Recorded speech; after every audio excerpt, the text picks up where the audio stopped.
서강대 여러분, 한 주간 동안에도 잘 지내셨죠? 자, 오늘은 제 8장입니다. 8장의 위기 개입 모델에 대해서 오늘 수업을 진행하려고 합니다. 자, 위기라는 말은 원래 그 원문에는 제 발음상에 위기라는 말은 기회다 이런 뜻이 있어요. 근데 이제 사람들은 똑같은 그 기회를 위험하다고 생각하니까 위기다, 위험한 기회다 이렇게 해서 위기 이렇게 말을 하는데 실은 위기라는 말은 기회라는 뜻입니다. 그러니까 결국은 우리는 위기하면은 좀 이렇게 거부 반응이 좀 있고 좀 이렇게 극단적인 생각을 할 수도 있겠지만은 그러나 우리가 기회다 이거 얼마나 좋은 거예요. 위기가 기회니까는 굉장히 좋은 거죠. 자, 그래서 오늘 위기 개입 모델에 대해서 살펴보려고 해요. 자, 위기의 개념에 보면은 제가 조금 전에 설명을 했죠. 자, 위험이 있고 기회가 있는 거예요.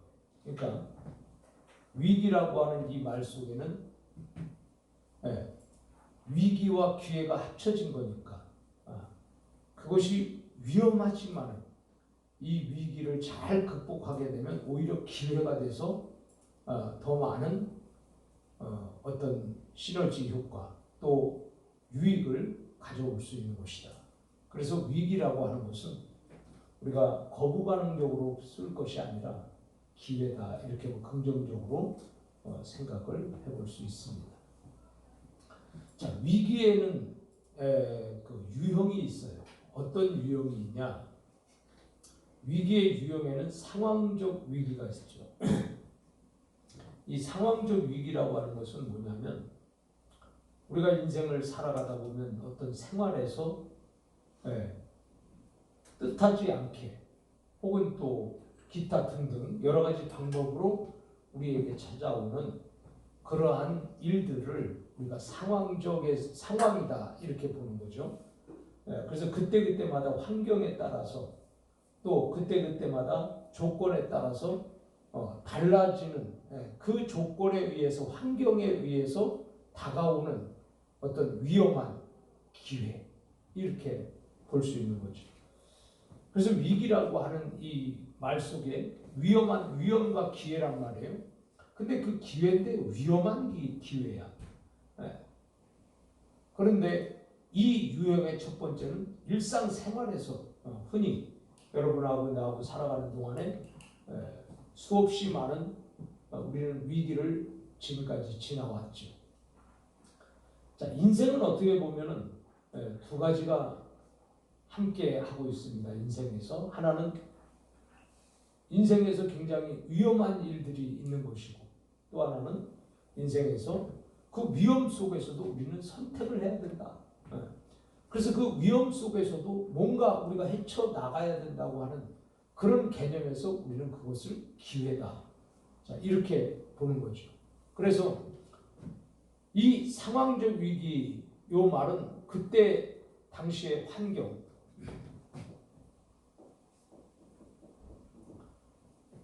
또 그 다음에 그때 당시의 조건 또 그때 당시에 무슨 갑자기 일어나는 어떤 변화 또 그때 우리가 일상생활 속에서 일어나는 기회 요런 것들이 이제 하나의 상황을 만드는 거죠. 상황. 그래서 요 상황에서 오는 것들이 어떤 그 위험한 그러한 것을 우리가 위기다 이렇게 말해요. 이게 상황에서 오는 위기. 그래서 상황적 위기다 이렇게 우리가 볼 수 있고. 자, 그다음에 이제 두 번째 우리가 이 발달적 위기라는 게 있어요. 발달적 위기라고 하는 것은 어떤 과정이죠. 과정. 그래서 발달적 위기라고 하는 것은 어떤 과정에서 오는 거예요. 과정이라고 하는 것은 하나에 이렇게 연결되어지는 어떤 거잖아요. 그 연결되어지는 거기에서 그 과정 속에서 이런 것들이 이 과정 속에서 이 과정의 연결이죠. 자, 이런 연결 속에서 이 어떻게 우리에게 다가오는 이런 위기. 예. 그래서 여기서 여기까지 발달을 해야 되는데 발달을 못한단 말이에요. 예. 그럼 그 위기죠. 발달하는데 장애. 그래서 발달적 위기는 우리가 장애를 볼 수 있어요. 장애. 예. 그 다음에 발달을 하다 보면 어떤 이게 성장이 머물잖아요. 성장이 멈추잖아요.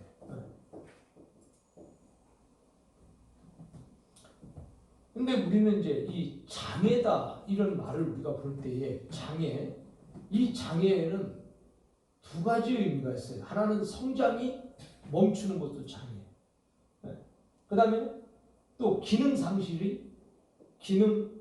상실도 장애예요.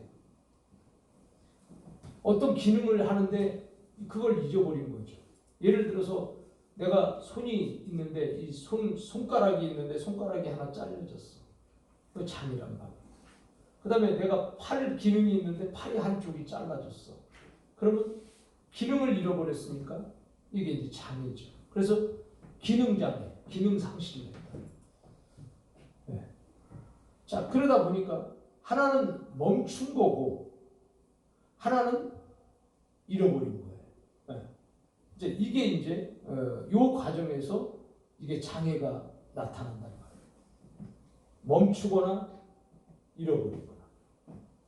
자, 그래서 여러분들이 우리는 인간은 계속해서 발달을 하는 존재다 이렇게 볼 때에 사람이 발달을 멈추면 안 돼요.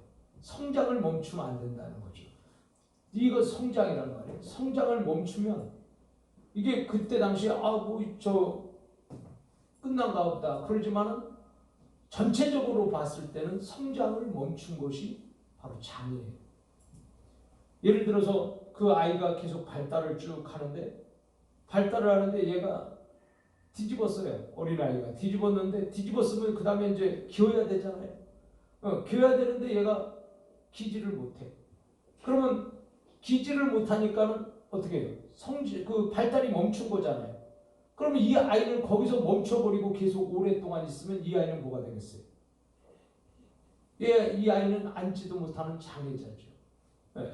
또 그 다음에 이 아이가 막 기는데 기다가 일어서야 되는데 일어서지를 못해. 발달이 멈춘 거야.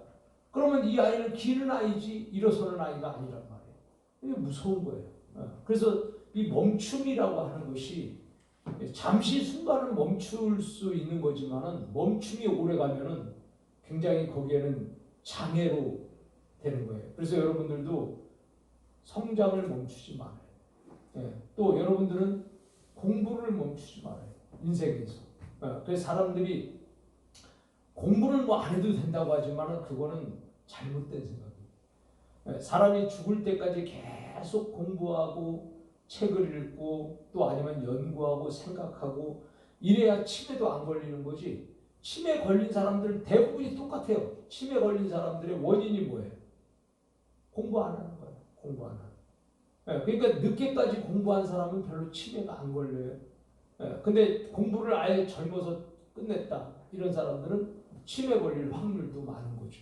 그러니까 여러분들이 끊임없이 자기를 개발하고 끊임없이 자기를 연구하고 이렇게 해야 된단 말이죠. 자, 그래서 이 장애가 장애의 원인이에요. 이게 원인이 자 크게는 멈추는 거, 그 다음에 잃어버리는 거. 그 우리는 보세요. 내가 기억을 잘 하다가 기억을 잃어버렸어. 기억을 잃어버렸으면 뭐예요? 그 장애잖아요. 치매. 그죠?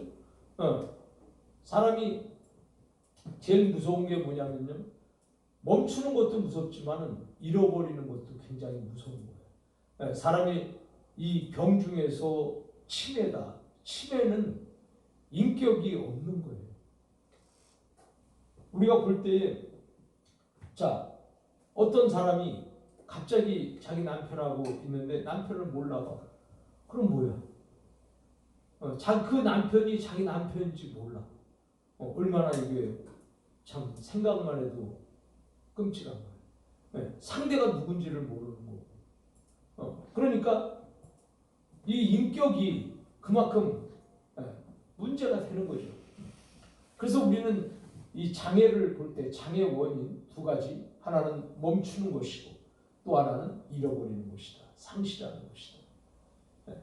이 두 가지를 우리가 보면 돼요. 그러면 내가 정상이다, 정상이다 이렇게 봤을 때 정상은 계속해서 멈추지 않고 어떻게 되는 거예요? 성장을 계속하는 거죠. 성장을 계속하는 게 정상이고, 그 다음에 또 뭐예요? 두 번째는 계속 기능을 그대로 계속 하고 있는 거죠. 기능이 중단되지 않고 잃어버리지 않고 그 기능이 계속되어서 가는 것이다.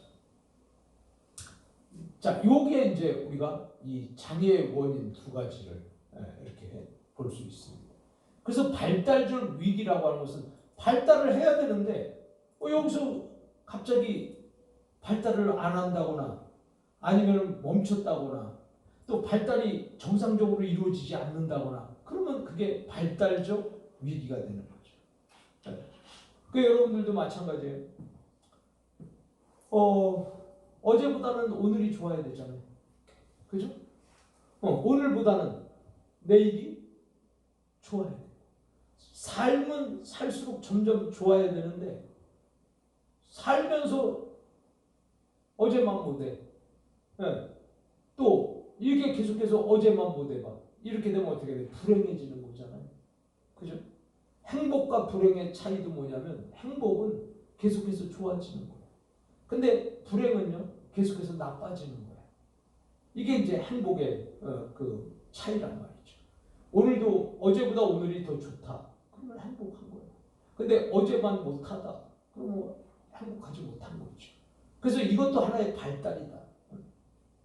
이런 의미에서 우리는 이 발달적 위기라고 하는 것은 이게 과정이에요. 이 과정 속에서 뭔가 그 과정에 방해되는 요소, 과정에서 문제되는 그런 요소로 인해서 성장하지 못하거나 멈추는 거죠. 그 다음에 기능을 잃어버리거나 이렇게 되면 그게 발달적 위기다. 자, 이해 갔습니까? 그 다음에 우리가 이제 여기에서 또 보면, 자, 우리가 이제 이 발달적 위기에 개입의 특징이 있어요. 자, 그러면 이 캐런이라고 하는 사람과 그랍톤이라고 하는 사람은 뭐라고 위기 개입의 제일 목표가 CT는 클라이언트를 얘기해요. 클라이언트가 위기 이전의 기능 수준으로 회복하도록 돕는 것이다. 그래서 위기 개입의 제일 목표가 있는 거죠. 목표.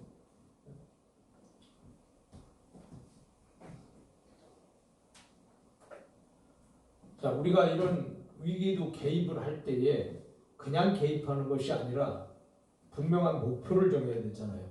그렇죠? 그래서 이 위기 개입 목표, 위기 개입 목표. 자, 위기 개입 목표는 첫 번째는 이 클라이언트가 위기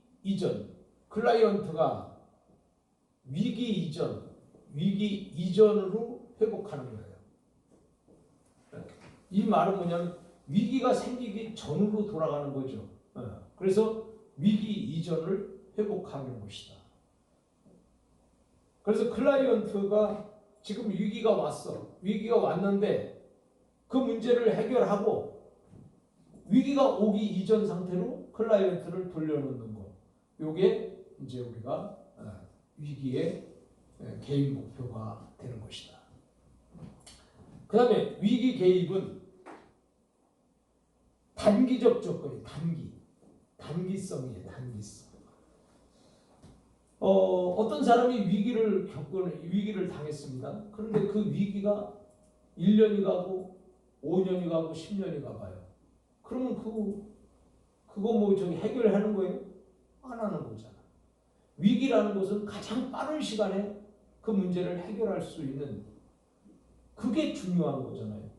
그래서 사회복지사는 그 사람의 위기가 오래 가면 안 돼요. 그걸 또 그 사람의 위기를 오래 붙잡고 있으면 안 돼요. 예를 들어서 자, 물에 빠져서 죽는 사람이 있습니다. 그러면 그걸 계속해서 한 2시간 동안 그거 해봐. 네, 그럼 어떻게 돼요? 그 사람 죽어요, 살아요? 죽잖아. 네, 그러니까 빠른 시간 안에, 단기성, 빠른 시간 안에 그 사람을 건져내야 되잖아요. 그죠? 네. 또 불이 났다. 불이 났는데 그걸 갖다가 뭐 하나 구하는데 뭐 10시간 가봐. 그럼 불에 타서 죽는 거예요, 질식해서. 불이 났으면 빠른 시간 안에 그 사람을 끄집어내든지 구해내든지 해야 되는 거죠. 그래서 항상 위기 개입은 단기, 짧은 시간, 짧은 시간을 요한다 이거죠. 자, 그러면 예를 들어서 내가 먹고 살기가 힘들어. 그 힘들고 직장도 없어. 지금 내가 굉장히 고통스러워. 자, 이거를 빠른 시간에 누군가가 해결을 해줘야 되는데 이거 좀 기다려봐 해놓고선 만약에 3개월 갔다. 그럼 돌아가시는 거 아니에요? 그래서 우리는 위기 개입을 할 때는 최대한 시간을 단축하는 거죠. 그래서 시간을 단축해야 돼요.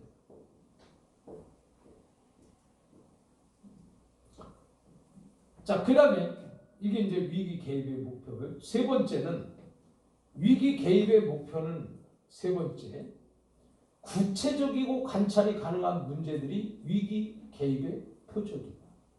네. 자, 그러니까 위기 개입을 할 때 두리뭉실하게 해서 개입을 하면 안 돼요. 네. 그 사람의 구체적인 거, 확실하게 보이는 거 이런 것들을 우선적으로 해결해야 되잖아요. 그죠? 네. 만약에 지금 배가 고파. 배가 고픈데 어떡할 거야? 그럼 당장 밥을 줘야지. 그래서 구체적이게 이게 두리뭉실하면 안 되는 거야.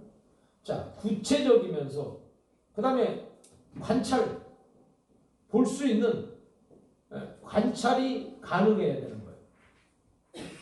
구체적이면서도 관찰이 가능해야 된다. 보여지는 거죠, 보여지는 거. 그래서 볼 수 없으면은 그거 뭐 위기에서 어떻게 해결했다고 볼 수 없잖아요. 저 사람이 지금 막 울고 있어. 울고 있는데 그 울고 있는 그 모습 보여지는 거잖아요. 그러면 울고 있는 그 사람을 울지 않게 한다거나 아니면 웃게 만들어야 되잖아요. 그죠? 그래야 그게 위기를 해결한 거지, 개입한 거지. 그래서 구체적이어야 된다. 또 관찰이 가능해야 된다. 이거예요. 자, 그 다음에 이제 네 번째는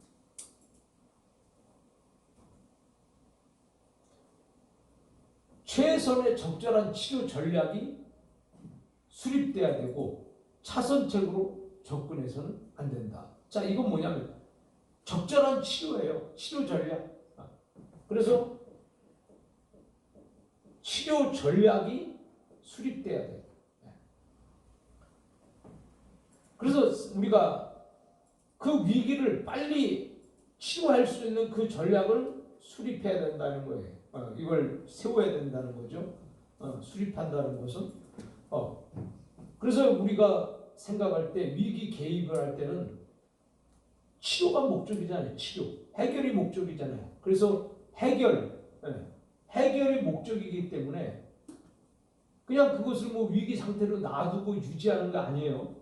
그 위기를 어떻게 무슨 뭐 그 상태로 뭐 계속 저 상황 유지를 시키는 것도 아니에요.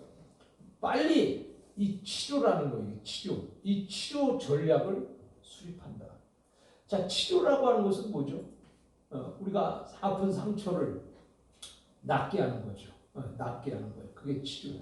그러니까 다시 말해서 그 상처를 어떤 뭐 문제가 생겼을 때 병이라든지 이런 것을 완전히 그거를 해결하는 거죠. 이게 치료란 말이에요. 근데 이게 해결할 듯 해놓고선 안 해버리면 치료가 된 게 아니죠. 그래서 치료라는 것은 완전하게 깨끗하게 낫는 거예요. 낫도록 만드는 것이다. 그러면 내가 이제 문제를 당했을 때에 문제를 완전히 깨끗이 끝내도록 하는 그런 전략을 수립해야지, 문제를 끝내지도 않고 그냥 뭐 대충 하다가 만다거나 뭐 이걸 뭐 차후로 미룬다거나 뭐 하다가 뭐 약간 뭐 중간에서 뭐 어떤 절 한다거나 그러면 안 된다 이거죠. 그래서 치료, 낫게 하는 거예요. 완전히 끝나게 해주는 거예요. 그 위기를 끝나게 해주는 그런 전략을 수립을 해야 되는 것이다. 자, 그 다음에 5번째는 위기 개입 사회복지사는, 여기 위기를 개입하는 CT, 클라이언트의 위기 개입을 하는 사회복지사는 첫째, 적극적이고 직접적인 역할 수행을 해야 된다. 그래서 적극적이어야 된다. 사회복지사가 적극적이에요. 그리고요, 적극적일 뿐만이 아니라 또 직접적이어야 되는 거예요. 직접적. 이 두 개가 중요한 건데, 자, 적극적이라고 하는 것은 사회복지사가 그 사람의 위기를 해결할 수 있도록 적극성을 띄어야 되는 거죠. 열정을 가지고, 사명의식을 가지고. 자, 우리가 이 적극적이다. 그러면 첫째, 이 적극적이다. 적극적에서 적극적의 요소예요, 요소. 첫 번째는 열정이 있어야 되는 거예요, 열정이 있어야 적극적이 될 수 있어요. 그 다음에 두 번째는 사명이 있어야 돼요. 사명. 내가 이것을 해야 된다. 미션. 그래서 그것을 미션으로 생각을 해야 된다. 적극적의 요소가 우리가 생각할 때, 자, 오늘 우리 이 강의를 듣는 우리 서강대 여러분들은 요거 적극적 요소, 요거 지금 내가 쓰고 있는 거 요거만 써내시면 되는 것 같아요. 되는 거로 그렇게 출석을 하겠습니다. 그래서 적극적 요소는 열정이 있어야 된다. 열정. 그래서 우리가 열정 없는 사람은 적극적이 안 되는 거예요. 인생을 살아도 열정이 있으면요, 뭐든지 적극적이 될 수 있어. 근데 열정이 없으면 되면 되고 아니면 아니고, 되면 좋고 안 되면 안 되는 대로 이렇게 하는 사람은 그냥 그렇게 사는 거야. 그러나 열정을 가진 사람은 그거 돼야 되는 거잖아요. 또 이루기 위해서 그 노력하잖아요. 남달리 또 특별히 관심 갖잖아요. 그리고 끝내는 그걸 이루어 간단 말이죠. 그래서 이 열정이라고 하는 것은 뭐냐면 열심이라는 뜻이에요. 열심이라고 하는 뜻 속에는 불이라는 뜻이 들어있어. 불처럼 그렇게 막 뜨겁게. 자, 그래서 뜨겁게 마음을 갖는 거죠. 뜨거운 마음. 그것에 대해서 이루고자 하는 어떤 열정, 뜨거운 마음. 또 내가 어떤 것을 하고자 하는 그 열심, 그 뜨거운 마음. 이게 이제 열심, 열정, 불의 속성 속에서 나온 거란 말이에요. 이 열정이. 그래서 뜨겁다. 그 사람은 이렇게 정말 어떤 적극성이다 그러면 불같이 막 뜨거운 사람들. 그런 열정이 있어야 된다. 열정을 가지면 이 세상에서 못할 게 없어요. 사람들의 문제는 뭐니? 성공과 실패의 차이는, 성공한 사람들의 공통점이 있어요. 성공한 사람들의 공통점 가운데 하나는 다 열정이 있었다는 거예요. 그러니까 여러분들이 성공하기를 원하면 열정을 가지세요. 열정. 뭘 하든지 열정을, 공부를 해도 열정을 갖고 하면요, 잘하고, 사랑을 해도 열정을 갖고 하면 잘하고, 후회 안 하고, 뭐든지 이 세상을 살아가는 동안에 이 열정이 중요한 거다. 두 번째는요, 미션이에요. 이 미션이 있어야 되는 거예요. 그래야 내가 이것은 반드시 내가 해야만 된다. 목숨을 걸고 내가 해야만 하는 이 사명의식. 그래서 내가 이 사회복지사도요, 내가 사회복지사가 됐으니 지역사회를 변화시켜야 된다고 하는 사명의식이 있어요. 또 내가 사회복지사가 됐으니 클라이언트의 문제를 해결해야 된다는 그런 사명의식을 가져야 되는 거예요. 그래서 사회복지사가 클라이언트를 댈 때 그 사람의 문제 해결하면 좋고, 안 되면 할 수 없는 거지, 이런 식으로 생각하면 안 돼요. 사회복지사는 어쨌든 그 클라이언트 편에서는 그 문제를 해결할 수 있는 사람이 사회복지사 한 사람밖에 없잖아요. 네. 끝난 거예요? 그러면 이렇게 해야지.